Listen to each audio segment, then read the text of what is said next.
राधा कौन है?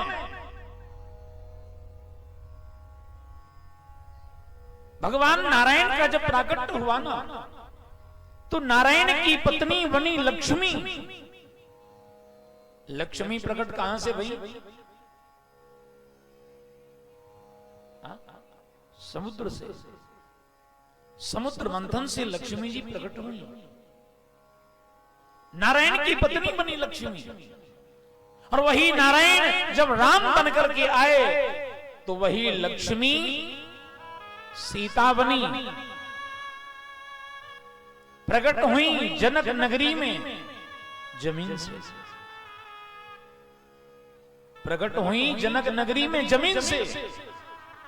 और वही नारायण, वही राम जब कृष्ण बन करके आए तो वही सीता, वही लक्ष्मी रुक्मणी बनी। राधा नहीं, रुक्मणी बनी, प्रकट हुई कुंडिनपुर में कमल के फूल से।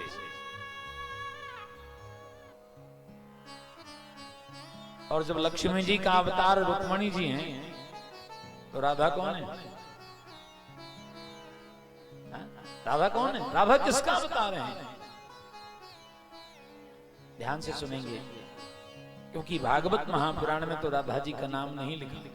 राधा जी के बारे में कोई कथा या प्रसंग भागवत में नहीं दिया। लेकिन ये राधा कौन है? तस्मा ज्योतिर्भवे द्वेधा राधा माधव रूपकम। एक ही शक्ति, एक ही ज्योति दो अलग अलग रूपों में परिणत हो गई। एक ही शक्ति दो अलग अलग रूपों में खड़ी है। एक को हम कृष्ण कहते हैं और एक को हम राधा कहते हैं। मतलब राधा ही कृष्ण है और कृष्ण ही राधा। राधा क्या है? बोले भगवान कृष्ण की आह्लादनी शक्ति है।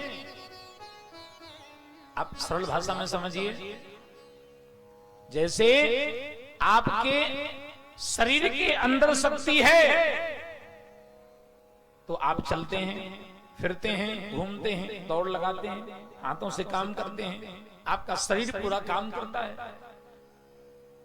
आंखों की शक्ति खत्म हो जाए, आंखों की शक्ति अगर खत्म हो जाए तो आप एक नहीं, आप 25 चश्मा लगा लो तो भी दिखाई नहीं देगा। कानों की श्रवण शक्ति खत्म हो जाए, कानों की अगर शक्ति खत्म हो जाए तो महाराज आप चाहे जो कर लो सुनाई नहीं दे। हाथ पैरों की शक्ति खत्म हो जाए, शरीर की शक्ति खत्म हो जाए तो शरीर कितना मोटा तगड़ा हो, आप पलंग से उठ भी नहीं सकते। बुढ़ापे में महाराज एक पानी का गिलास नहीं उठता। लोग बिना सहारे के पलंग से उठ के बैठ नहीं पाते। क्यों? बोले महाराज क्या बताएं, अब शक्ति नहीं रही।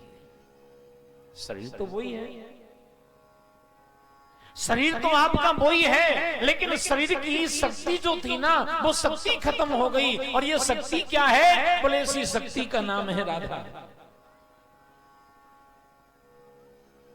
हमारे आपके शरीर के अंदर शक्ति विद्यमान है। हमारे आपके शरीर के अंदर जो शक्ति है ना, वो दिखाई तो नहीं देती ना। बोलो, दिखाई तो नहीं देती है ना, लेकिन हाथों में शक्ति है, आंखों में शक्ति है, कानों में शक्ति है, हमारे अंग अंग में, पूरे शरीर में शक्ति है। और महाराज जब वो शरीर के अंदर से वो शक्ति निकल कर के बाहर खड़ी हो जाए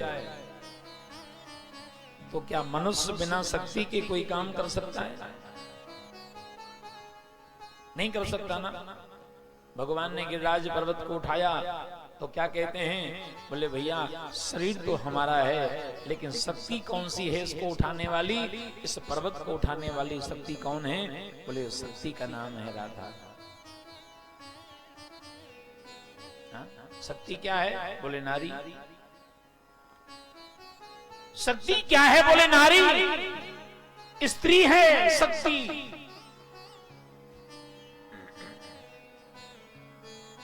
वनवास भगवान श्री राम जी को हुआ था। तापस वेश विशेष उदासी 14 वर्ष राम वनवासी, है ना। न तो सिया वनवासी, न लखन वनवासी। वनवास किसको हुआ? राम को। लेकिन वनवास के लिए पहला कदम किसने बढ़ाया आगे?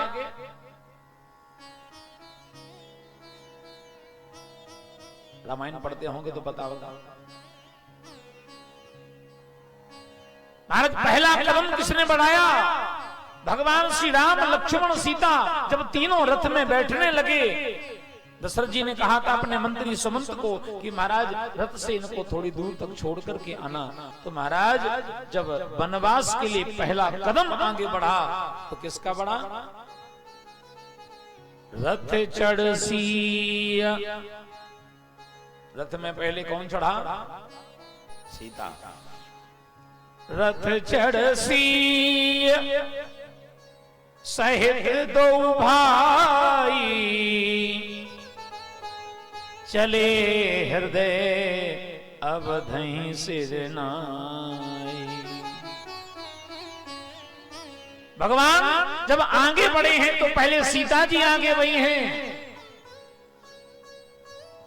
और जब केवट की नाव से नीचे उतरे ना, क्योंकि गंगा जी के पार जाने के बाद ही तो सही वन प्रांत चालू हुआ भगवान का। महाराज जब रथ में से नीचे उतरे तो पहले कौन उतरा? उतरी ठाणे भय सुर शरीरेता, सिया राम गुहलखन समेता। उतरी ठाणे भय सुर शरीरेता। पहले कौन उतरा? बोले सिया, फिर राम गुहलखन समेता। महाराज जब वन को गए तो सीता जी आगे, जब रथ में चढ़े तो सीता जी आगे। क्यों? बोले सीता क्या है? बोले सीता शक्ति है, और अगर शक्ति को भगवान आगे नहीं करते तो क्या रावण पर विजय प्राप्त होती? अरे प्यारे, हमारे देश में बिना शक्ति के तो भगवान की भी पूजा नहीं होती। हमारे देश में बिना शक्ति के तो भगवान भी भगवान नहीं है। हम लोग जब भगवान का नाम लेते हैं ना तो सबसे पहले क्या कहते हैं? सीता, फिर राम। राम सीता तो नहीं कहते, क्या कहते? सीताराम। श्याम राधे तो नहीं कहते, हम क्या कहते हैं? राधे श्याम। हम शंकर गौरी तो नहीं कहते, क्या कहते हैं? गौरी फिर शंकर।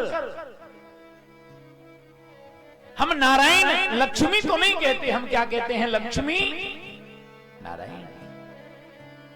क्यों? बोले महाराज शक्ति को आगे किया तभी तो भगवान बने। अगर शक्ति नहीं होगी तो काहे के भगवान है? अगर शक्तियां नहीं, अगर शक्तियां उनके पास ना हो तो भगवान कैसे?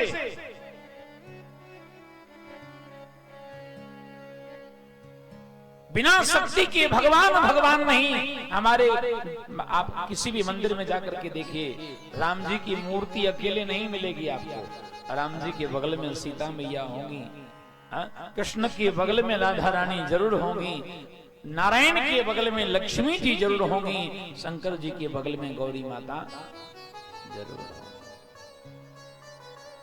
क्यों? क्योंकि नारी शक्ति है।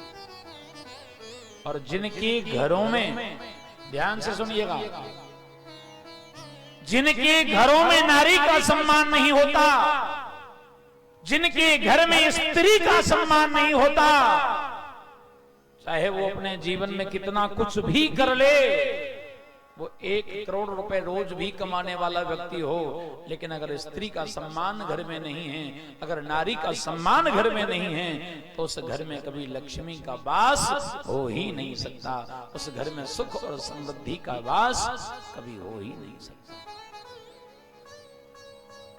देवियां देश की जाग जाएं अगर, युग स्वयं ही बदलता चला जाएगा। देवियां जागरण गीत गाएं अगर, युग स्वयं ही बदलता चला जाएगा। मैंने सुना कई लोग कहते हैं भारत में स्त्रियों का सम्मान नहीं है। कई दूसरे मजहब के लोग कहते हैं, दूसरे संप्रदाय के लोग कहते हैं, बोले भैया हिंदू धर्म में नारियों का सम्मान नहीं। विदेश के लोग कहते हैं कि भारत में नारियों की इज्जत नहीं, स्त्रियों का सम्मान नहीं हिंदू धर्म में। लेकिन प्यारे, ये बात एक कहना चाहूंगा आज इस मंच के माध्यम से कि नारी का सम्मान,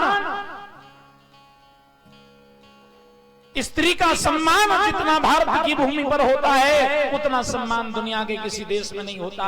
यहाँ जब नारी के सम्मान पर बात आती है तो महाभारत हो जाता है इस देश के अंदर। बात जब एक नारी के ऊपर आती है तो लंकापति रावण के जैसे भी महाराज धराशायी हो जाते हैं एक नारी के सम्मान। बोलिए, अरे हिंदू धर्म में आप नारी सम्मान की बात करते हैं। हिंदू धर्म में अगर राम की पूजा होती है तो पहले सीता की पूजा होती है। श्याम की पूजा, कृष्ण की पूजा होती है तो पहले राधा रानी की पूजा होती है। जो लोग हमारे धर्म पर और हमारे हिंदू धर्म की नारियों पर उंगली उठाते हैं, मैं उनसे कहना चाहूंगा कि आपके धर्म में अल्लाह को आप मानते हैं, लेकिन अल्लाह की कोई अल्ली होती हो तो जरा बता दो मुझे। बोलो